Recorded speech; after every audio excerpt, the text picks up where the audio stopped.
Today we're going to look at how to upgrade the Toshiba C655 notebook memory. First step is to turn it off.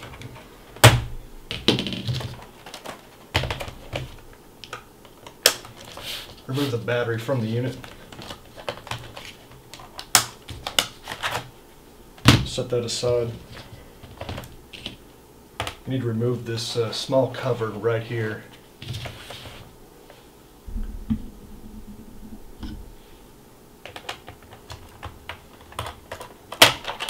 That cover pops off just like that. Now you'll see the memory modules are right here. You just pop your fingernails and they come out just like that. Now if you're putting a larger size in, you would snap it back in there.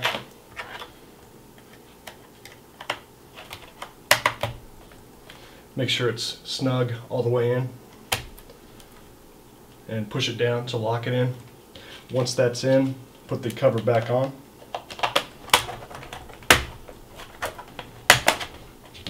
And screw the memory cover back in. And that's all there is to it.